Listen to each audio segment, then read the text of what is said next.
messieurs, bonjour et bienvenue sur ETV Network, le journal. Au sommaire, inauguration d'une nouvelle cimenterie au Mali, à Diago, par le président Ibrahim Boubacar Keïta. Signature d'un accord entre l'Union africaine des radiodiffusions et le groupe français Lagardère sur la réduction des droits de retransmission des événements sportifs de la CAF. Je m'appelle Khadija Diallo et merci de nous rejoindre sur ce plateau de ETV Network. On ouvre ce journal avec le Mali. Une nouvelle cimenterie vient d'être inaugurée à Diago par le président malien Ibrahim Boubacar Keïta, dont le coût d'investissement s'élève à plus de 20 milliards de francs CFA. Ce chef-d'œuvre pourra créer 20 emplois permanents et près de 1000 emplois indirects. Cette nouvelle cimenterie permettra au Mali de développer davantage les infrastructures et même d'exporter le ciment vers d'autres pays. Le président de la République, qui a présidé cette cérémonie d'inauguration, a salué la réalisation de cet ouvrage. Suivez, c'est un reportage de nos confrères de l'ORTM.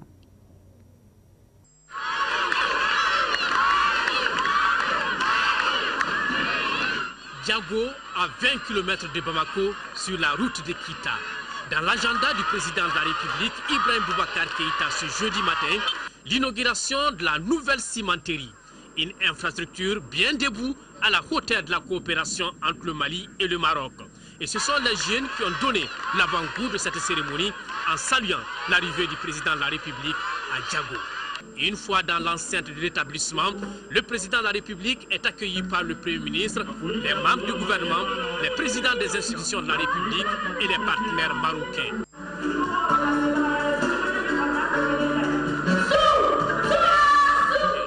L'usine qui tourne désormais a une production annuelle de 500 000 tonnes de ciment par an. Elle pourra atteindre 1 million de tonnes dans les années à venir.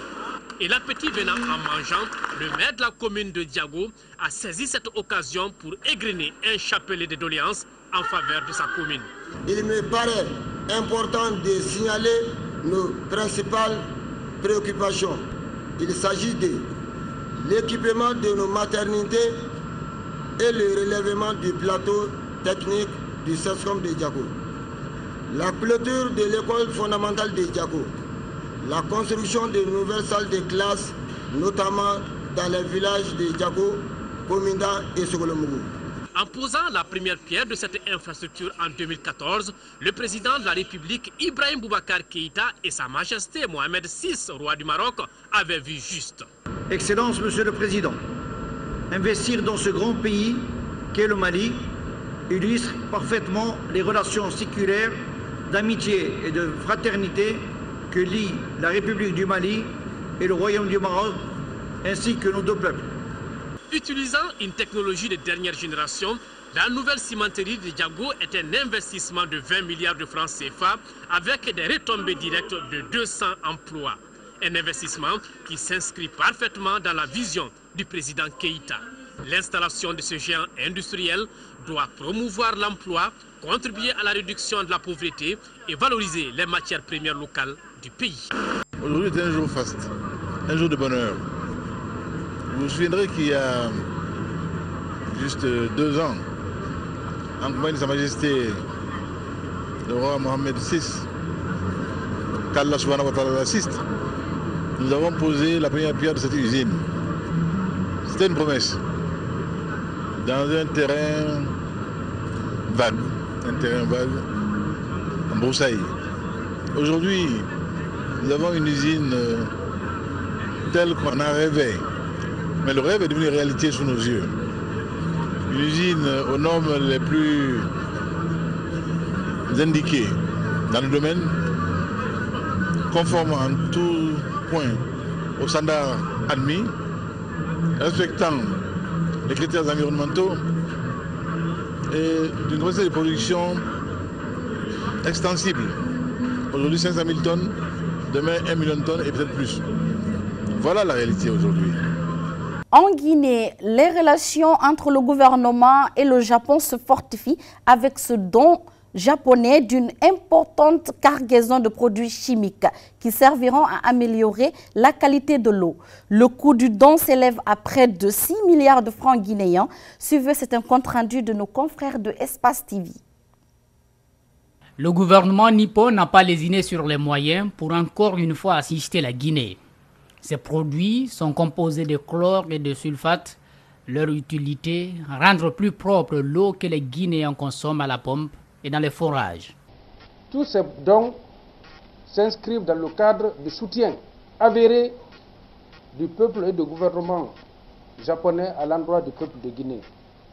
Je voudrais ainsi, au nom de l'ensemble des collaborateurs, l'ensemble des travailleurs de la Société des eaux de Guinée, vous remercier une fois encore, Excellence Monsieur l'Ambassadeur. Un geste qui vient renforcer les activités qui sont en train d'être menées dans le cadre de l'approvisionnement en eau potable par la SEG, Société des eaux de Guinée.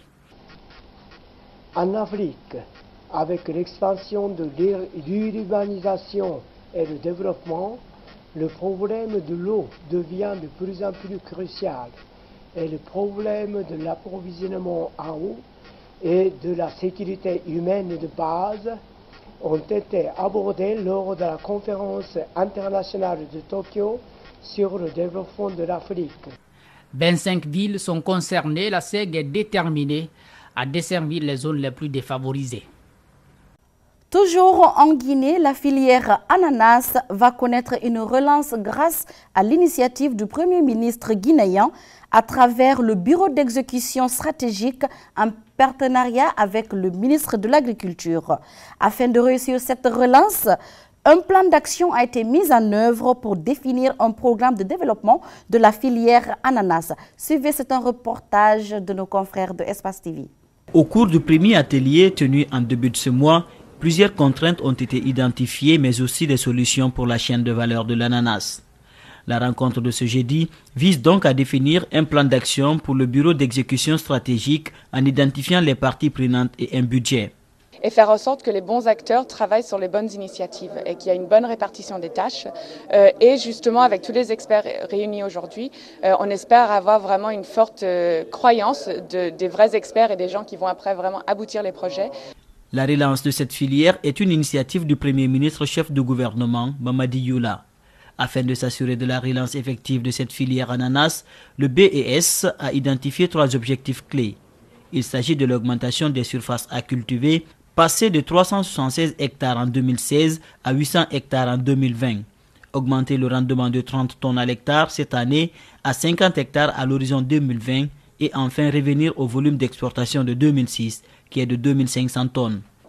Nous sommes tous convaincus du potentiel de croissance de ces exploitations et du succès de notre fruit à l'exportation. Il est temps de passer aux actes en nous entendant sur la meilleure façon de coordonner ces activités. Les contraintes soulevées par les producteurs sont entre autres liées à l'aménagement des surfaces cultivables, la mise à disposition des engrais à temps et surtout l'ouverture au marché international. Fondamentalement, c'est les deux, les engrais, il faut que ça soit réglé sur le marché guinéen. Il faut que nous soyons accompagnés pour supporter l'irrigation qui nous permette en ce moment d'être dans nos engagements avec nos plans prévisionnels de production et d'exportation. La Guinée dispose d'importantes opportunités pour la relance de cette filière. Il s'agit des ressources naturelles, la qualité du produit et les conditions locales favorables. Mais des limites naturelles ne permettent pas au pays de tirer parti de ses nombreux atouts dans la filière. À la suite de cette rencontre, les recommandations seront mises en exécution à partir du mois de janvier 2017. À Dakar s'est tenue la 35e Assemblée générale ordinaire d'Africatype. Des délégués venus de 17 pays africains représentant des agences des travaux publics de la sous-région ont débattu des questions de la maîtrise d'ouvrages délégués sur le continent. Suivez le compte-rendu de nos confrères de la RTS 1. L'aventure se poursuit 27 ans après la création de l'AGETIP, une agence utile à plus d'un titre au Sénégal et un peu partout en Afrique. Plus de 17 pays de la sous-région se sont réunis au sein de l'Africatype. Aujourd'hui, il y a quand même plus d'une quinzaine d'agences qui opèrent en Afrique de l'Ouest. Merci de continuer à croire pour faire propager effectivement, pour archétypiser, je voudrais bien utiliser le mot. Permettez-moi au nom de tout le réseau de témoigner d'entrée ma gratitude à tous les partenaires de divers ordres, organisateurs et autres parties prenantes du présent événement, réunis ici à Dakar avec comme objectif la promotion de nos idéaux communs. En organisant la 35e Assemblée générale de cette agence créée en 1993, les pays membres ont voulu poser les jalons d'un développement harmonieux. Aujourd'hui, le bilan est jugé satisfaisant. Mais des défis demeurent face à la concurrence et face aux nombreux besoins des collectivités locales. Sa mutation fut réussie, surtout grâce à la confiance des partenaires au développement du Sénégal, qu'ils trouvent tous ici l'expression de notre profonde gratitude. Cette confiance nous a permis d'exécuter avec succès le PAC, le PRECOL, le PEDUS, le programme d'hydraulique villageoise, le PRODEL, le PROCAS, etc. Il faut des bras techniques pour renforcer le cadre de dialogue, d'échange et d'investissement de ces agences type. La collaboration avec les administrations locales est aussi souhaitable. Et l'on ne peut parler de développement sans infrastructure. Tel est le sens ou la raison d'être de vos structures. C'est-à-dire donner aux collectivités territoriales les infrastructures dont elles ont besoin pour leur viabilité et l'épanouissement de leur population. Je suis persuadé que le bilan que vous ferez ces 2 jours confortera à merveille nos propos. Dernier mandat pour son président qui oriente déjà la réflexion vers la Métafrique, bilan et perspective. Bonne nouvelle pour les médias africains avec la signature d'un accord entre l'Union africaine des radiodiffusions et le groupe français Lagardère. Cet accord est le fruit d'une négociation de plus de 6 mois entre les deux parties. Un consensus obtenu sur la réduction des droits de retransmission des événements sportifs organisés par la Confédération africaine de football durant la période 2017-2018. Suivez ces détails avec nos confrères de la RTS1. Le dialogue fut long, mais a bien porté ses fruits. À l'issue de 6 mois de pourparlers, un terrain d'entente a été trouvé entre l'UAR et le groupe Lagardère. L'accord signé couvre 8 compétitions organisées par la CAF sur la période 2017-2018. La Coupe d'Afrique des Nations Total 2017, qui se déroule au Gabon. Le tournoi final du Championnat d'Afrique des Nations Total 2018.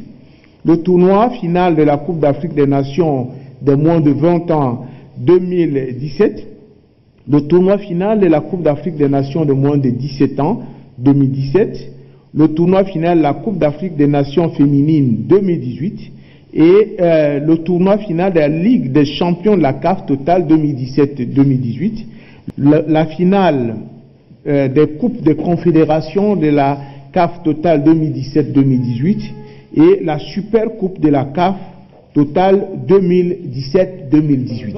De cet accord cadre, l'Union a obtenu beaucoup de facilités pour les pays africains, faveurs qui permettront aux férus du sport de mieux vivre les temps forts de ces événements prévus dans l'agenda 2017 de la CAF. Nous avons, pour cette période, mis un coup de frein, un arrêt définitif à la tendance inflationniste. Vous savez que chaque fois qu'il y avait une compétition, les tournois, les droits, les prix des droits étaient, les montants des droits étaient revus à la hausse. Alors, pour la première fois de l'histoire de ces compétitions, aucun pays ne paiera un franc de plus. Bien plus, tous les pays connaîtront une baisse, je dis bien une baisse des droits qu'ils payaient. Et enfin, pour la première fois, on aura des pays qui vont connaître une baisse qui va jusqu'à 97%. Ça veut dire que c'est un accord prometteur. Ces résultats ont été possibles avec l'aide du président Macky Sall qui a porté le plaidoyer pour des droits de retransmission abordables pour tous. Vous étiez là le 17 mai.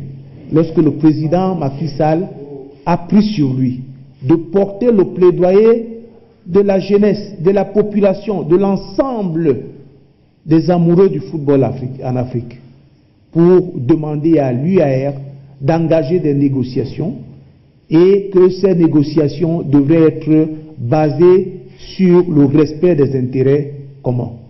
Nous sommes heureux aujourd'hui de dire à Monsieur le Président de la République que nous avons fait exactement ce qu'il nous a demandé. À ce combat ont participé plusieurs directeurs généraux de chaînes de télévision nationales, dont celui de la RTS.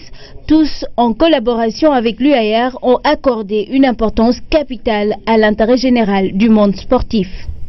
On passe maintenant sur une affaire qui fait le buzz depuis quelques jours au Cameroun et sur les réseaux sociaux. Je ne vous en dis pas plus, suivez ce reportage. Tout est parti de cette photo, le ministre des Sports plié en deux pour saluer le président Paul Biya. Un excès de zèle qui a valu à Pierre-Ismaël Bidung-Poit, le dit ministre, d'être la risée des Camerounais. La courbette fait le tour des réseaux sociaux et après le Ice Bucket Challenge, le Mannequin Challenge, voici le Courbet-d'eau Challenge. Chacun y va de sa pose, le pied en l'air, à l'envers, allongé à la chaîne, avec un chien ou les fesses bien en vue. Cela fait des jours que cela dure, mais Charles Elang et son équipe sont toujours pliés en deux, de rire. Internet prend le pouvoir. Donc désormais, quand on est un homme public, on doit faire très attention sur les gestes qu'on fait en public. Parce que chaque geste peut finalement se transformer en une forme de parodie collective. Un peu comme ce que nous voyons aujourd'hui sur notre ministre qui... de façon naturelle, a voulu faire une salutation naturelle, peut-être influencée par une forme de trop de respect que d'autres peuvent considérer comme de la prosternation. Et le Courbet-d'eau Challenge a dépassé les frontières camerounaises. Ici, ce sont des Chinois, là, des policiers français. En tout cas, le principal intéressé ne s'est pas manifesté depuis qu'il est l'objet de ce fou rire viral sur la toile. Ainsi, le Courbet-d'eau Challenge ou le Bidung Challenge, qui n'en finit pas de faire rire sur les réseaux sociaux, met fin à cette édition. Mais avant, le rappel des titres.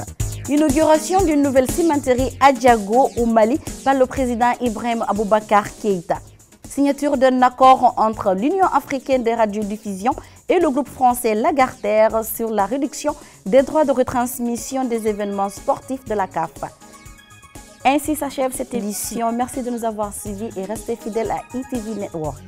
Je vous dis à bientôt. Au revoir.